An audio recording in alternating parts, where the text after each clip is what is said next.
মোটামুটি 2011-12 পৰা ধ্বংস কৰা মানুহজন হ'ল শেখৰজ্যোতি গোস্বামী। সেই কুকুৰটোৰ নাম কিন্তু ছ'চিয়েল মিডিয়াত অহা নাই, কোনো নিউজ চেনেলতো অহা নাই, এনেই জাষ্ট আহিছে। কিন্তু তেওঁৰ এগেইনষ্টত কিন্তু কোনো কেছ নাই, কোনো এফআইআৰ নাই কোনো থানাত। মেইন কালপ্ৰিট সেইজন মই কৈছোঁ। আৰু আপোনালোকে যদি জানে যে মই মিছা কথা নকওঁ, মই কৈছোঁ জুবিন গাৰ্গক ধ্বংস কৰা, জুবিন গাৰ্গৰ গোটেই লাইফ জাৰ্ণিটো ধ্বংস কৰা মানুহজন হ'ল শেখৰজ্যোতি গোস্বামী। মই য'তে ক'ব লাগে তাতে ক'ম।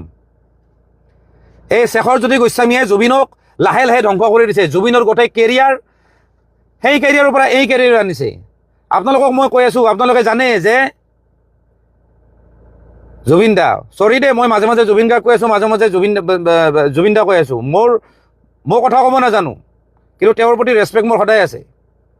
মই কথাটো ক'ব লাগিছোঁ, জুবিন দা মানে এন কে প্ৰডাকশ্যন আছিল দেৱ বৰকটকীৰ, আৰু এন কে প্ৰডাকশ্যন মানে হ'ল জুবিন দা। কিন্তু আপোনালোকে জানে যে এন কে প্ৰডাকশ্যনৰ লগত জুবিন দাৰ সম্পৰ্ক নাই। সম্পৰ্ক কোনে বেয়া কৰিলে আপোনালোকে জানেনে? যদি নাজানে মই কৈ আছোঁ, সেইজন হ'ল শেখৰজ্যোতি গোস্বামী। যিদিনাৰ পৰা এন কে প্ৰডাকশ্যনৰ লগত ৰিলেশ্যন বেয়া হৈছে, সেইদিনাৰ পৰা কিন্তু জুবিন দাৰ বেয়া দিন ষ্টাৰ্ট হৈ গৈছে। এন কে প্ৰডাকশ্যনৰ ষ্টুডিঅ'ত এখন ৱালত জুবিন দাই কিবা এটা ছবি আঁকিছিলে। সেই ছবি আঁকাক লৈ এই শেখৰজ্যোতি গোস্বামীয়ে লগাই দিছে দেৱ বৰকটকীক। তাৰপিছত দেৱ বৰকটকীয়ে কিবা ক'লে, খঙত কিবা কৈ দিলে, সেই কথাটো আকৌ শেখৰজ্যোতি গোস্বামী আকৌ জুবিন দাক লগাই দিছে যে দেৱ বৰকটকীয়ে এনেকুৱা কৈছে বুলি। সেই দুইজনৰ মাজত ৰিলেশ্যন বেয়া কৰা মানুহটো হ'ল শেখৰজ্যোতি গোস্বামী।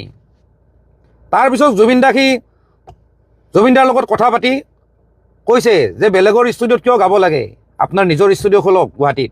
তাৰপিছত জুবিন দাই সেই জচতে বম্বেৰ ষ্টুডিঅ' ভাঙি আনি পেলাই গুৱাহাটীৰ ষ্টুডিঅ' খুলিছে। কিন্তু এইবিলাক কথা বেছিভাগ মিউজিক ইণ্ডাষ্ট্ৰীৰ মানুহে জানে, কিন্তু নকয়, কাৰণ চব মানুহ স্বাৰ্থপৰ। কালি হয়তো কেতিয়াবা শেখৰৰ লগত কাম কৰিব,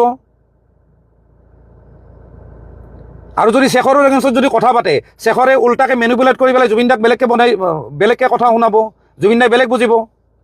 য'ত মোৰ ক্ষেত্ৰত তেনেকুৱা বহুতবাৰ হৈছে। মই কিবা এটা ভালৰ কাৰণে কথা কওঁ, সেইটো বস্তু বেলেগ উল্টাকে জুবিন দাক কাণ ভৰাই দিয়ে। আজি বম্বে ষ্টুডিঅ' ভাঙাৰ কাৰণটো হ'ল, বম্বে ষ্টুডিঅ' শেষ হোৱাৰ কাৰণটো হ'ল শেখৰজ্যোতি গোস্বামী। সি কিন্তু চোৱাৰৰ বাচ্চাটো এতিয়াও কিন্তু ঘূৰি আছে, এতিয়াও জুবিন দাৰ ডেড বডিৰ লগত ঘূৰি আছে। আৰু সেইটো কথা বিৰাট দুখৰ